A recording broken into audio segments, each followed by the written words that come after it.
Hello everyone, I want to make a video sermon. I know that we're all in a fight right now with the coronavirus, and sometimes we have a fight, a battle that we didn't have anything to do with.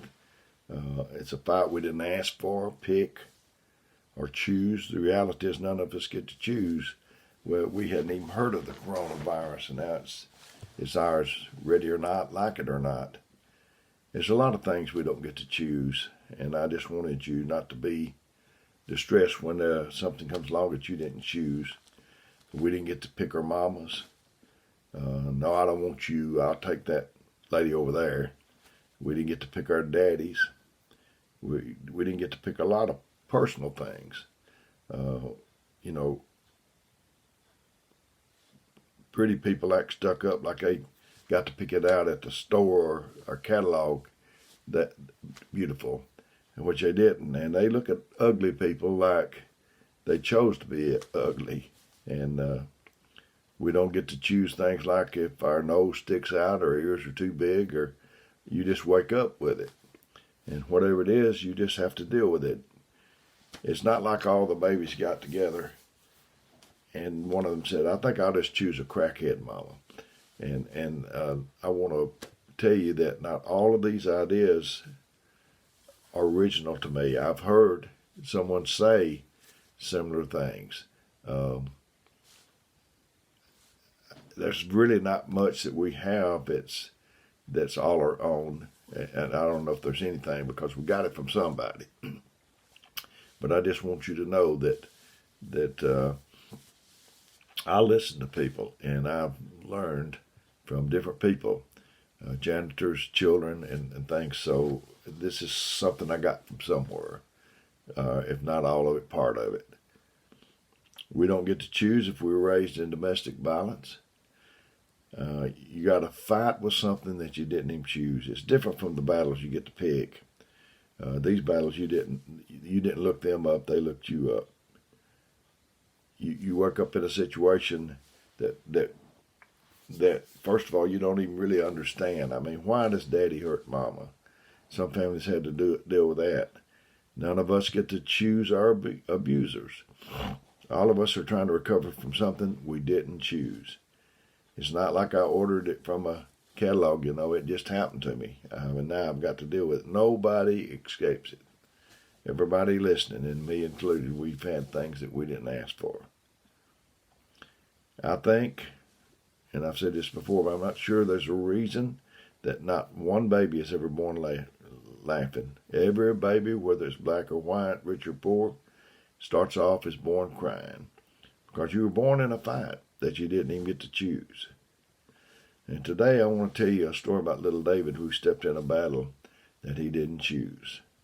And if truth be told, we'll be fighting a battle the rest of our lives. I'm sure everybody that's listening to this, me included, you have a story, your own story, a battle you didn't pick for yourself. You see, you don't even get to pick the devil you have to fight with. You have a devil assigned to you that every time you start to get up, he says, you can't do it. You can't have it. You can't be it. You can't become it. Every level has a new devil. Not only that, but I have to live with all your judgments. And you have to live with all of other people's judgments. Little David woke up that morning, wiped the sleep out of his eyes, and heard his daddy talking. He heard him say, I'll send that boy David down there to carry them some lunch. That's all he was supposed to do, was just take lunch down to his brothers and come back and continue to take care of the sheep. Have you ever started the day with one thing on your mind, but that's not how it went? And how it went changed your life. Now let's add it up.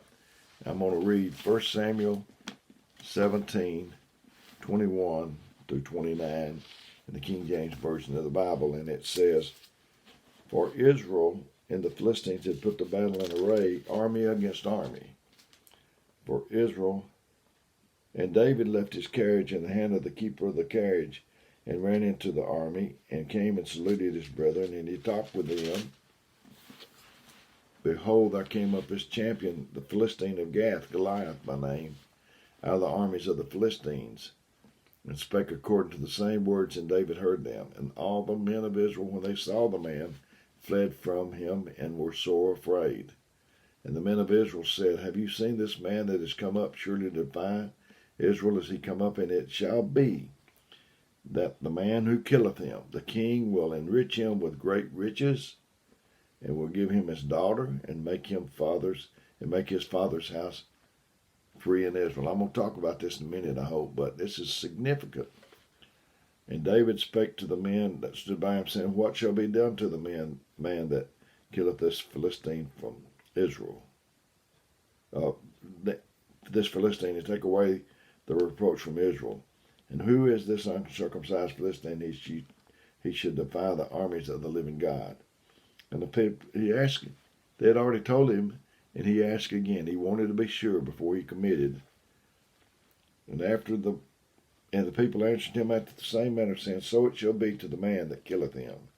And Eliab, his eldest brother, heard when he spake unto the men, and Eliab's anger was kindled against David. And he said, Why camest thou hither? And whom hast thou left those few sheep in the wilderness? I know thy pride and thy naughtiness of their heart, for thou art come down that thou mightest see the battle. And David said, What have I now done? Is there not a cause? Is there not a cause? Some things there is a cause. Some things there's not a battle worth fighting. And,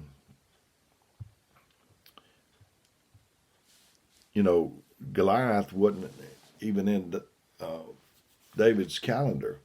It didn't pop up in his memos or anything. He was just supposed to take lunch. And everybody has Goliath, your giant, your devil to fight. And Goliath is always at the gate. When you're seeking something and you're trying to obtain it, that it in your life, Goliath is there every time. And, the lion in the forest roars, and just the roar freezes people. So there's Goliath there. You think you want it, but you see old Goliath there, and you think, well, maybe I don't want it that bad. Here comes Goliath. And everybody has your Goliath, your devil, your giant to fight. Here comes Goliath from Gath. I wasn't planning on going to Gath, but Gath came to me. Gath sure can find you. And David heard him, and it said, Ain't it funny that some kind of way you always hear your giant? I believe this is something good today. I sure do. They were sore afraid. Have you ever been sore afraid? Afraid is a feeling for a moment, but sore afraid lingers on and on. I think right now with the coronavirus, we've got a lot of lost people, and that's the way it was when I was lost. I was sore afraid. I wasn't afraid. I wasn't tore up for a moment. It was until I got it worked out kind of deal. So what it meant for David or anybody that killed Goliath, it made him make him free. It meant no taxes. You kill this and you don't have to pay any taxes. You kill this and you can change your family's environment. If you kill this, it'll put you on a completely different trajectory.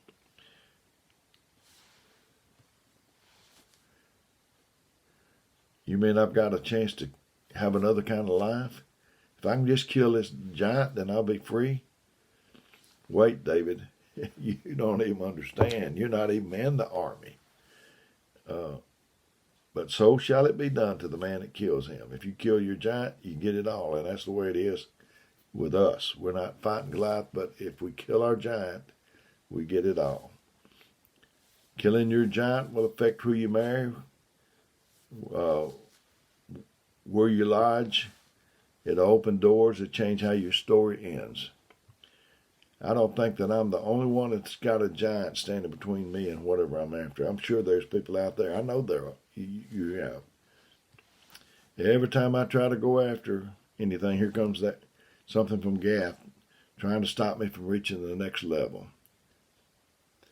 Like David's brothers, every time you start to do something great, there's someone who reminds you to stay in your place. They don't say it in the King James language, but they say, I knew you when. Who are you to think that you could do that? Now, I remember when I first came into the ways of the Lord 43 years ago, me and Brother Jack Kelly, we sat on the piano bench. Other people sat on there too, but mainly that's where we sat, and in service and meeting, and there's people. We both wound up in the ministry, and there's people that still see us sitting on the piano bench. And now this to David didn't come from the giant, but it comes from the same brother that he brought lunch to. You're trying to help people, and that's where you get your grief sometimes. How can you eat my lunch and talk against my destiny? Eliab is related to my history, but not my destiny. It's a funny thing, but I heard a man say when he talked to people back home from his past, they can't relate to his now. And when he talks to people from his now, they can't believe and relate to his past. You know, people will think you got what you got without a fight. I'm here to tell you that you're going to have to fight to get there. I had to fight for every little inch of ground. Eliab told David to go back home to what Eliab perceived David to be. Your sheep's calling you. Are your sheep calling you? There's always somebody around to remind you of your place. Always somebody to say you don't have any business here. Drop the lunch and go home. You don't have any business doing what you're doing. Who do you think you are? And it would have been a lot easier. Everybody sees David as a shepherd, and nobody expects him to do anything else. He said, I know the pride and naughtiness. Just look at how he perceives David. Drop the lunch and go on back home, because the best you'll ever be in any of this is a spectator. You will always watch me or somebody else win. That's not the voice of Goliath, but that's his brother. You know, it said it wasn't my enemy that reproached me. Then I could have borne it, but it was mine equal, mine acquaintance, or whatever it said. You've got to fight that you're akin to and connected to and love, like Joseph and his brothers. You have to fight that you came to feed and help, that you love is fighting and limiting you. You know, they even did Jesus that way. They said, you know, he's a carpenter's son, like he's out of his place. I can throw rocks at Goliath, but I can't throw rocks at my brother. There's only a certain amount of fighting you can do with those that you love.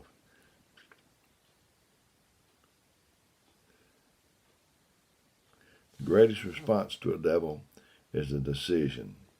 You won't whip your devil in rejoicing, and you will not sing him out of your life. You will not beat him with your talents. You have to make a decision. Is there not a cause?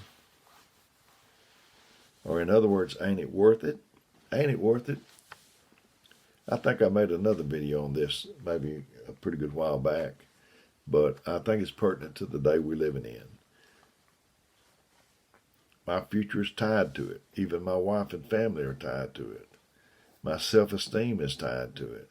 So, ain't it worth it? My future is tied to it. So, ain't it worth it? Until you decide it's worth it, you won't endure what you got to endure to get it. Just because I didn't say nothing, don't mind that I didn't decide. I'm going to whip this. I'm going to be the first one in my family to overcome it. The very one that they rejected has become the chief cornerstone. Am I preaching about David, or are we preaching about Jesus? Is this David, or is this the son of David? Jesus came down through 42 generations just to bring us some lunch. Jesus' own disciples didn't even get him. They thought he had come to overcome Caesar. And Eliab's anger looks a little bit like Peter's anger, trying to keep Jesus from the cross. Now, there's more in me than what you see. And there's more in you than what other people see. I have decided victory don't have anything to do with how you feel, but how you decided. I'm trying to figure out if this is about David or Jesus, who is the son of David, or am I preaching about you today? You see, if it's true about David, if it's true about Jesus, then it's true about you. You too have something that keeps coming down from Gath, snorting at you. It's telling you you can't do and what you can't be. You know, until your calling eclipses your circumstances, it's the cause that brings about the effect. David said, they're not a cause. The reason we're losing so many of our young boys is that with the absence of a cause, there's not the right effect to overcome their circumstances. If you don't give a man something more than important than his feelings, he will always digress back to his feelings.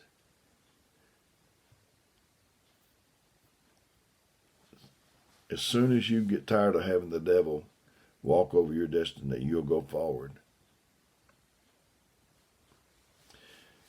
An eclipse is something that, like the moon, the sun, it blocks your vision and your destiny.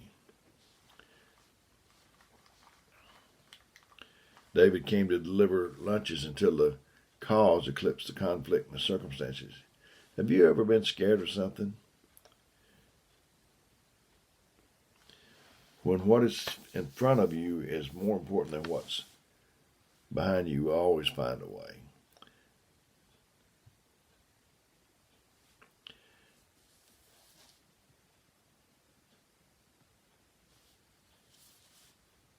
So we need to find the first thing that's bigger than the thing that you're afraid of. You need an eclipse. Until you believe you're enough. I don't need Eliab to believe in me. I don't need the armies to help me. I don't need Saul's army, but I just use what I have. What I have is enough. Until you decide who you are and what you have is enough, you'll never defeat the enemy. It is not so much about you, what you have in a bag, as what you think you have in a bag. And I know who my rock is, Jesus. It's not so much about what I think about my preaching. It's not so much about my preaching, it's what I think about my preaching.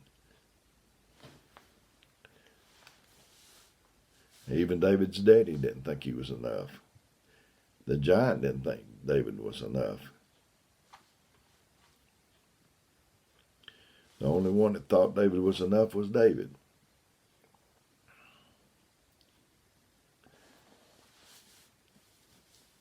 Yeah, what I'm giving you, David's enough, and you're going to have 4 rocks left even. Sometimes I think because I'm 71, I don't have anything left, but I do. Believing in your rock won't be enough if you don't throw it. Throw that thing. I know it's little and they laugh at it and it's not as big as what other people have to use. I'm tired of, faith without works is dead. David was brought to his shifting place. The place of your greatest battle is your shifting place. This is the place where his trajectory of his life was changed. This is the place where he was redefined in the eyes of brethren and everyone else. Your kid is about to turn into a king at your shifting place. I've enjoyed getting this to you today. I hope it's helped you. It helped me. And I hope the Lord will bless you. I care about you. very much. And I want to see you prosper. So I'm going to give you my phone number, 256-508-4410. And if you need me, call me. And if I can't get back to you right away, I'll try to get back to you when I can. My number is 256-508-4410. And until we do this again, may God bless you.